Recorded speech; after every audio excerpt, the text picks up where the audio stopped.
Hello friends, Munmun কিচেনে তোমাদের সবাইকে স্বাগত। তো আমি মুনমুন আবার একটা নতুন রেসিপি নিয়ে তোমাদের কাছে হাজির হয়েছি।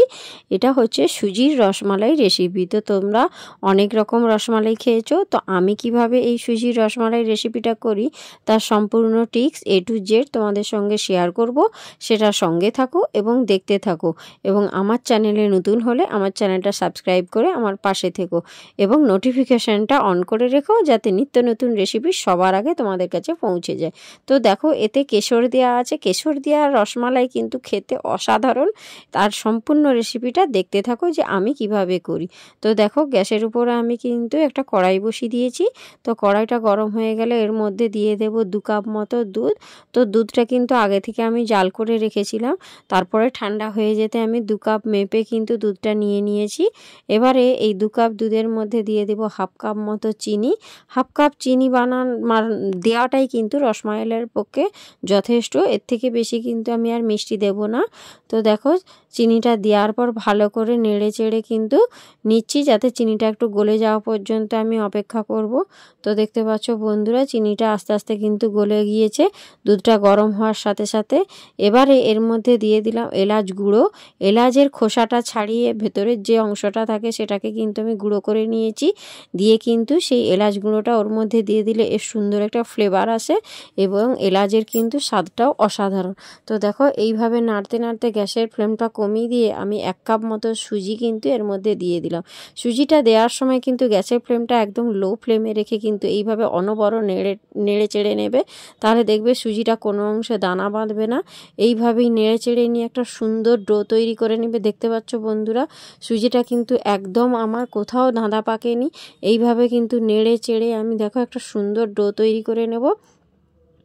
বেশি কিন্তু শুকনো করা যাবে না, সুজিটাকে একটু নেড়ে চেড়ে একটু শুকনো করে নেব। তারপরে কিন্তু এটা আমি থালার মধ্যে নামিয়ে নেব। এইভাবে দেখো, একটু নেড়ে চেড়ে আমি যে এক্সট্রা দুধটা রয়েছে ওটা শুকনো করে একটা দেখো সুন্দর একটা ডোয়ের আকৃতি করে নিয়েছি।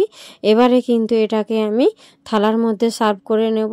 মোটামুটি আমার ডোটা রেডি হয়ে গিয়েছে। দেখতে পাচ্ছ বন্ধুরা, এইভাবেই কিন্তু ডোটা এই পর্যায়ে পর্যন্তই তোমাদেরকে তৈরি করতে হবে। তো দেখো, এবারে কিন্তু একটু একটু করে আমি থালায় ঢেলে দিচ্ছি, ভালো করে শুকনো করে নেব এবং খুন্তির সাহায্যে ভালো করে একটু মিলে দিচ্ছি, যাতে ডোটা খুব একটু ঠান্ডা হয়ে যায়, তাহলে কিন্তু ডোটা পাকাতেও সুবিধা হবে। তো দেখো, একটু ঠান্ডা হয়ে যাওয়ার পর আমি কিন্তু হাতের মধ্যে ঘি বুলিয়ে নিয়েছি। এবারে কিন্তু সুন্দর একটা করে শেপ দেব গোল গোল করে।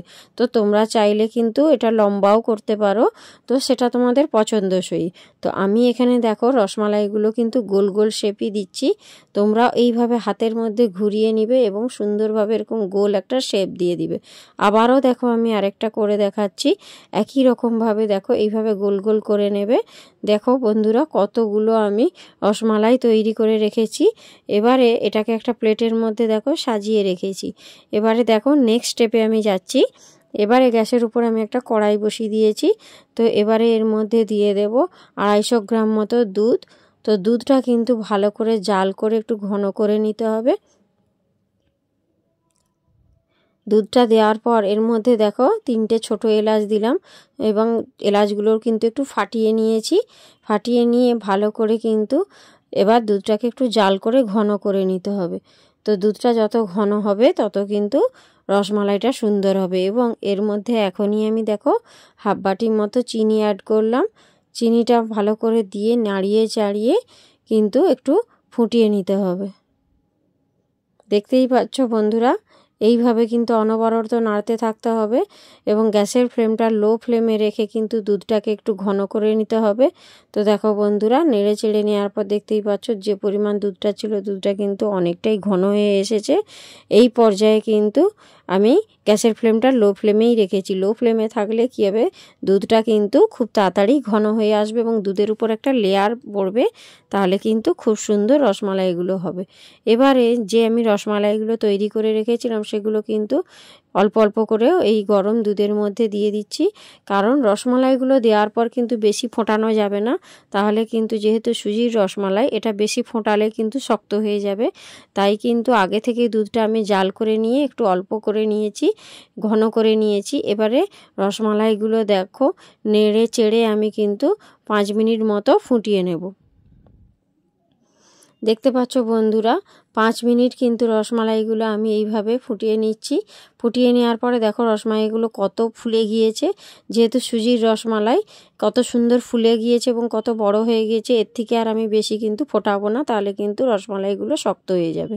তো দেখতে পাচ্ছ গ্যাসের ফ্লেমটা আমি বন্ধ করে দিয়েছি। দেখো রসমালাইটা কতটা সুন্দর হয়েছে দেখতে এবং কত সুন্দর ঘনও হয়ে গিয়েছে। এবারে এর মধ্যে দেখো নেড়ে চেড়ে নিয়েছি। এবারে কিন্তু এর মধ্যে আমি কেশরটা অ্যাড করব। দেখো কেশরটা আমি কিন্তু উপর থেকে ছড়িয়ে দিচ্ছি। কেশরটা দেওয়ার পর কিন্তু এটা ঢাকা দিয়ে আমি 3 মিনিটের মতো রেখে দেব। তাহলে কেশরের একটা সুন্দর ফ্লেভার আসবে, যেটা কিন্তু রসমালাইয়ের স্বাদটা একেবারে পাল্টে দেবে। তো দেখতে পাচ্ছ বন্ধুরা 5-10 মিনিট মতো রেখে তারপরে আমি দেখো গরম গরম কিন্তু প্লেটের মধ্যে সার্ভ করে দিচ্ছি। দেখতেই পাচ্ছ কত সুন্দর দেখতে হয়েছে রসমালাইগুলো, খেতেও কিন্তু খুবই সুস্বাদু হয়েছে। একবার হলেও তোমরা কিন্তু বাড়িতে ট্রাই করো এবং আমাকে কমেন্ট করে জানিও রসমালাইগুলো কেমন হয়েছে খেতে।